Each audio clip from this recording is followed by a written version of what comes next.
Welcome back to Xylem learning. അപ്പൊ മക്കളെ, നമ്മുടെ LSS നമ്മുടെ CM kid scholarship exam date ഒക്കെ വന്നു. ഇനി കുറച്ച് ദിവസം കൂടി ഉള്ളൂ അല്ലേ. നമുക്ക് നിലവിൽ ഇപ്പോൾ ഫെബ്രുവരി 26-നാണ് നമ്മുടെ എക്സാം. സോ നമുക്കിനി കുറച്ച് ദിവസം, ആ ഒരു ദിവസം കൊണ്ട് നമുക്ക് ധാരാളം ചോദ്യങ്ങൾ നമുക്ക് ചെയ്യണം. സോ ഇന്ന് ഞാൻ വന്നിരിക്കുന്നത് ഇതുപോലുള്ള കുറച്ച് ചോദ്യങ്ങളുമായിട്ടാണ്. സോ നിങ്ങൾ എല്ലാവരും എന്ത് ചെയ്യുക, ഈ ചോദ്യങ്ങളൊക്കെ മുഴുവൻ കണ്ട് വായിച്ച് പഠിച്ച് ഉത്തരങ്ങളൊക്കെ ക്ലിയർ ആയിട്ട് മനസ്സിലാവുന്നുണ്ടോ, അല്ലെങ്കിൽ ഉത്തരങ്ങളൊക്കെ നിങ്ങൾക്ക് സ്വന്തമായിട്ട് ചെയ്യാൻ പറ്റുന്നുണ്ടോ എന്നൊക്കെ ഒന്ന് ചെക്ക് ചെയ്യാം. അപ്പൊ നമുക്ക് നമ്മുടെ ഒന്നാമത്തെ ചോദ്യത്തിലേക്ക് പോയാലോ. ഫസ്റ്റ് ക്വസ്റ്റ്യൻ ഇതാണ്. താഴെ തന്നിരിക്കുന്ന പ്രസ്താവനയിൽ ശരിയായത് കണ്ടുപിടിക്കുക. Identify the correct statement given below. അപ്പൊ താഴെ കുറച്ച് സ്റ്റേറ്റ്മെന്റ് വന്നിട്ടുണ്ട്, അതിനകത്ത് ശരിയായിട്ടുള്ളത് കണ്ടുപിടിക്കാനാണ് പറഞ്ഞിരിക്കുന്നത്. അപ്പൊ നമുക്ക് സ്റ്റേറ്റ്മെന്റ് നോക്കാം. ഓരോ കലണ്ടറിലും വിവിധ പേരുകളിലുള്ള മാസങ്ങളുണ്ട്. Each calendar has month with different name.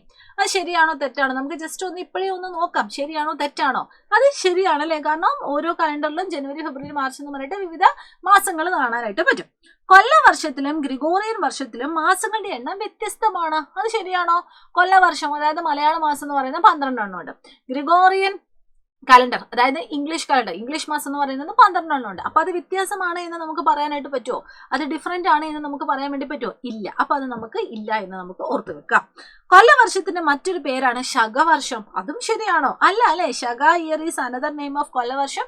ഈ ഒരു സ്റ്റേറ്റ്മെന്റ് തെറ്റാണ്. കൊല്ലവർഷം എന്ന് പറഞ്ഞാൽ മലയാള മാസം, അതുമായിട്ട് വേണം നിങ്ങൾ എന്ത് ചെയ്യാൻ, കണക്ട് ചെയ്യാൻ. ഇനി ഈ സ്റ്റേറ്റ്മെന്റ് ഒക്കെ വായിച്ചിട്ട് ഇനി നമുക്ക് തന്നിരിക്കുന്ന ഓപ്ഷനിലേക്ക് പോവാം. തന്നിരിക്കുന്ന ഓപ്ഷൻസ് ഒന്ന് നോക്കിക്കേ. എന്ന് പറയുന്നത് 1, 2, 3 ശരി എന്നാണ്. അതുപോലെ ബി പറയുന്നത് 1 മാത്രം ശരി എന്നാണ്. പിന്നെ സി പറയുന്നത് 2, 3 ശരി എന്നാണ്. ഡി പറയുന്നത് 3 മാത്രം ശരി എന്നാണ്. അപ്പൊ നമ്മൾ ഓൾറെഡി നമ്മൾ ഈ ഓരോ പ്രസ്താവന നോക്കിയ സമയത്ത് നമ്മൾ ഏതൊക്കെയാണ് ശരിയെന്ന് നമ്മൾ നോക്കിയായിരുന്നു. ഏതാണ് ശരി? ആകെ 1 മാത്രമാണ് ശരി. അപ്പൊ ആ ഓപ്ഷൻ ഒന്ന് വായിച്ചു നോക്കിക്കേ. 1 മാത്രം ശരി എന്ന് പറയുന്നത് എത്രാമത്തെ ഓപ്ഷനാണ്? ഓപ്ഷൻ ബി ആണ് കേട്ടോ. അപ്പൊ ഇങ്ങനെയുള്ള ചോദ്യങ്ങൾ കേൾക്കുമ്പോൾ നമുക്ക് വളരെ സിമ്പിൾ ആയിട്ട് തോന്നും, പക്ഷെ എല്ലാ ഓപ്ഷനും വായിച്ചിട്ട് കൃത്യമായിട്ട് മനസ്സിലാക്കിയിട്ട് മാത്രം നിങ്ങൾ എന്ത് ചെയ്യുക, ഉത്തരം എഴുതാനായിട്ട് പോവാം. അപ്പൊ ഇതിന്റെ ഉത്തരം കിട്ടിയല്ലോ, ബി ആണ്, ഓപ്ഷൻ ബി ആണ്, അതായത് 1 മാത്രമാണ് ശരി. ഇനി നമുക്ക് അടുത്ത ചോദ്യത്തിലേക്ക് പോയാലോ. അപ്പൊ ഇതുപോലുള്ള ഒരു ചോദ്യമാണ്. ചന്ദ്രനെ സംബന്ധിച്ച് ശരിയായിട്ടുള്ള പ്രസ്താവന ഏതാണ്? Which is the correct statement about the moon. തിളങ്ങുന്ന മിനുസമുള്ള ഗോളമാണ്. ശരിയാണോ? നമ്മളിപ്പോ ആകാശത്തേക്ക് നോക്കുന്ന സമയം, നമ്മളിപ്പോ മൂണിലേക്ക് നോക്കുന്ന സമയം മൂണ് നല്ല പോളിഷ്ഡ് ആയിട്ട് തോന്നും, പക്ഷെ ശരിക്കും അങ്ങനെയാണോ? അല്ല. സോ ഇത് തെറ്റാണ്. ഇനി ആദ്യമായി ചന്ദ്രനിൽ എത്തിയത് യൂറി ഗഗാറിൻ ആണോ? നമ്മൾ അങ്ങനെയാണോ പഠിച്ചത്? അല്ല, നീൽ ആംസ്ട്രോങ് ആണല്ലേ. അപ്പൊ അതും തെറ്റാണ്. പാറകളും കുഴികളും ഉണ്ട്. ഓക്കെ, അത് ശരിയാണ് അല്ലെ, കാരണം ചന്ദ്രനിൽ അല്ലെങ്കിൽ മൂണിൽ ഇങ്ങനെ പാറകളും കുഴികളും ഒക്കെ നമുക്ക് കാണാനായിട്ട് പറ്റും. ആകാശം നീല നിറത്തിൽ കാണപ്പെടുന്നു. അത് ശരിയാണോ? അത് തെറ്റാണ്. അപ്പൊ നിങ്ങൾ ഈ ഓരോ സ്റ്റേറ്റ്മെന്റ് നോക്കിയാൽ ഇവിടെ ഏത് സ്റ്റേറ്റ്മെന്റ് ആണ് ശരിയായിട്ടുള്ളത്? ഓപ്ഷൻ സി മാത്രമാണ് ശരിയായിട്ടുള്ളത്.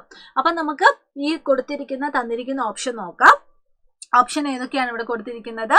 1, 2 ശരി. അതായത് ഇവിടെ നിങ്ങൾ ABCD എന്ന് നോക്കുന്നതിന് പകരം 1, 2, 3, 4 എന്ന് നിങ്ങൾ നോക്കിയാൽ മതി കേട്ടോ. അപ്പൊ നിങ്ങൾക്ക് ക്ലിയർ ആവും. ഓക്കെ, അങ്ങനെ ആയിരിക്കും ചോദിക്കുക. ഓക്കെ, 1, 2 ശരി. അത് ശരിയാണോ? ഓക്കെ, ബി എന്ന് പറയുന്നത് 2 മാത്രം ശരി, സി എന്ന് പറയുന്നത് 2, 3 ശരി, ഡി എന്ന് പറയുന്നത് 3 മാത്രം ശരി. അപ്പൊ നിങ്ങൾ നോക്കിക്കേ, ഈ കൊടുത്തിരിക്കുന്നതിൽ ഏതാണ് ശരി? 3 മാത്രമാണ് ശരിയായിട്ടുള്ളത്. അപ്പൊ ആ ഒരു ഓപ്ഷൻ നമുക്ക് സെലക്ട് ചെയ്ത് എഴുതാം. അപ്പൊ തന്നിരിക്കുന്നതിൽ ഓപ്ഷൻ ഡി ആണ് കറക്റ്റ് ആയിട്ടുള്ളത്. 3 മാത്രം ശരി. ബാക്കിയൊക്കെ എന്താണ്? തെറ്റാണ് അല്ലെ. തിളക്കമുള്ള അല്ലെങ്കിൽ മിനുസമുള്ള സർഫസ് അല്ല. ആദ്യമായി ചന്ദ്രനിൽ എത്തിയത് യൂറി ഗഗാറിനല്ല, അതിന്റെ സർഫസ് നീല നിറത്തിലല്ല. അപ്പം എന്ത് ചെയ്യുക, ഇതിന് കറക്റ്റ് ആയിട്ടുള്ള ഉത്തരം നിങ്ങൾ ചൂസ് ചെയ്ത് എഴുതുക. ഉത്തരം എന്താണ്? ഓപ്ഷൻ ഡി, അതായത് 3 മാത്രം ശരി. ഇനി നമ്മൾ അടുത്ത ഒരു ചോദ്യത്തിലേക്കും കൂടി ഞാൻ പോവുകയാണ്. യെസ്, ചിത്രത്തിൽ കാണിച്ചിരിക്കുന്ന ദിവസത്തിന്റെ പ്രത്യേകത എന്താണ്? എല്ലാവരും ഒന്ന് നോക്കിക്കേ. ഇവിടെ നിങ്ങൾക്ക് നമ്മുടെ സൂര്യനെയും നമ്മുടെ മൂണിനെയും നമ്മുടെ എർത്തിനെയും കാണാനായിട്ട് പറ്റുന്നുണ്ട്. ഇവരുടെ ഓരോരുടെ പൊസിഷൻ നോക്കിക്കേ. എന്നിട്ട് നിങ്ങൾ പറഞ്ഞു ഇത് ഏത് ദിവസമാണ്. നമുക്ക് വേണമെങ്കിൽ ജസ്റ്റ് അവരുടെ പൊസിഷൻ ഒന്ന് നോക്കാം. ഇവിടെ സണ്ണാണ്, ഇവിടെ എർത്താണ്, ഇവിടെ മൂണാണ്. അതായത് MES എന്ന് പറയുന്ന കോഡ് നമ്മൾ എവിടെയാ പഠിച്ചത്? അല്ലെങ്കിൽ എർത്ത് സെന്ററിൽ വരുന്നത് എവിടെയാ നമ്മൾ പഠിച്ചത്? യെസ്, അതാണ് നമ്മുടെ ഫുൾ മൂൺ എന്ന് പറയുന്നത്, അല്ലെങ്കിൽ വെളുത്ത വാവ് എന്ന് പറയുന്നത്, അല്ലെങ്കിൽ എന്താ മറ്റൊരു പേരെന്താണ്? പൗർണമി എന്ന് പറയുന്നത്. അപ്പൊ ഈ ഒരു ദിവസം ഏതാണെന്ന് നമുക്ക് കിട്ടി. ഇനി കുറച്ചും കൂടി ആഴത്തിൽ നോക്കിയാൽ നിങ്ങൾക്ക് വേറൊരു കാര്യം കൂടി മനസ്സിലാവും. ദാ നമ്മൾ ഭൂമിയിൽ നിന്ന് നോക്കുന്ന സമയം നമ്മുടെ മൂണിന്റെ ഏത് ഭാഗമാണ് നമ്മുടെ ഭൂമിയുടെ സെയിം സൈഡിൽ വരുന്നത്? ഏത് ഭാഗമാണ്? യെസ്, സൺലൈറ്റ് വന്ന് പതിക്കുന്ന ഭാഗം, അതായത് ബ്രൈറ്റ് പോർഷൻ ആണ് വരുന്നത് അല്ലെ, ലൈറ്റർ റീജിയൺ ആണ് വരുന്നത്. അപ്പൊ നമ്മൾ അത് പഠിച്ചായിരുന്നു. നമ്മൾ എർത്തിൽ നിന്ന് നോക്കുന്ന സമയം മൂണിന്റെ ലൈറ്റ് പോർഷൻ ആണ് വരുന്നതെങ്കിൽ, ബ്രൈറ്റ് പോർഷൻ ആണ് വരുന്നതെങ്കിൽ അതാണ് ഫുൾ മൂണ്. അതേസമയം മൂണിന്റെ ഡാർക്ക് പോർഷൻ, മൂണിന്റെ ഡാർക്ക് സൈഡാണ് അല്ലെങ്കിൽ സൂര്യപ്രകാശം വന്ന് പതിക്കാത്ത സൈഡാണ് വരുന്നതെങ്കിൽ അതാണ് കറുത്ത വാവ് അല്ലെങ്കിൽ ന്യൂ മൂൺ ഡേ എന്നൊക്കെ പറയുന്നത്. അപ്പൊ അതൊക്കെ നിങ്ങൾക്ക് ഏറ്റവും സിമ്പിൾ ആയിട്ട് തോന്നിയ ഏതാണോ ആ ഒരു ട്രിക്ക് വെച്ചിട്ട് ഇതൊക്കെ വേഗം കണ്ടുപിടിക്കാനായിട്ട് നിങ്ങൾ എന്ത് ചെയ്യുക, ശ്രദ്ധിക്കുക കേട്ടോ. ഓക്കെ, അപ്പൊ കുറച്ച് ചോദ്യങ്ങളെ നമ്മൾ ചെയ്തിട്ടുള്ളൂ. പക്ഷേ ഈ ചോദ്യങ്ങളൊക്കെ, ഇങ്ങനെയുള്ള ചോദ്യങ്ങളൊക്കെ വരാനുള്ള ചാൻസ് നമുക്ക് കാണാനായിട്ട് പറ്റും. സോ അടിപൊളിയായിട്ട് പഠിക്കാം. ഇനി നമുക്കറിയാം നമ്മുടെ സൈലം നിങ്ങൾക്കായിട്ട് ജ്വാല ബാച്ച് ഫ്രീ ആയിട്ട് ഇവിടെ നടത്തിക്കൊണ്ടിരിക്കുകയാണ്. അപ്പൊ കുറേ ക്ലാസ്സുകളൊക്കെ ജ്വാല ബാച്ചിൽ ഇങ്ങനെ പൊയ്ക്കൊണ്ടിരിക്കുകയാണ്. സോ ബാച്ചിൽ ജോയിൻ ചെയ്യാത്തവർ എത്രയും പെട്ടെന്ന് തന്നെ ജോയിൻ ചെയ്യുക. അതുപോലെ തന്നെ ഇനി നമ്മുടെ ആനുവൽ എക്സാമിനാണ് നിങ്ങൾ കൂടുതൽ കോൺസെൻട്രേറ്റ് ചെയ്യുന്നത്. അതായത് LSS എന്ന് പറയുന്നത് എല്ലാവരും എഴുതുന്നില്ലല്ലോ. അപ്പം എല്ലാവർക്കും വേണ്ടത് ആനുവൽ എക്സാമിനായിരിക്കും. അപ്പോൾ ആനുവൽ എക്സാമിന് വേണ്ടി നമ്മളൊരു കംപ്ലീറ്റ് റിവിഷൻ ക്ലാസ് നമ്മൾ പ്രൊവൈഡ് ചെയ്യുന്നുണ്ട്. അപ്പോൾ ആ ഒരു റിവിഷൻ ക്ലാസ് ആണ് നമ്മുടെ പ്രാണ എൻ ഗെയിം 2.0. അപ്പോൾ ഈ ഒരു ബാച്ചിൽ ജോയിൻ ചെയ്യണമെങ്കിൽ നിങ്ങൾക്ക് ഇപ്പം ഒരു 50% ഡിസ്കൗണ്ട് ഉണ്ട്. അടിപൊളിയായിട്ട് നിങ്ങൾ ജോയിൻ ചെയ്യുക. നിങ്ങൾക്ക് താഴെ ഒരു കോൺടാക്ട് നമ്പർ കാണാനായിട്ട് പറ്റും, നമ്മുടെ സ്കൂളിൽ പോകുന്നതായിട്ട് കാണാൻ പറ്റും.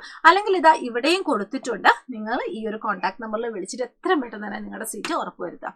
ഓക്കെ, അപ്പോൾ എല്ലാവർക്കും അത് very best. Thank you so much. By.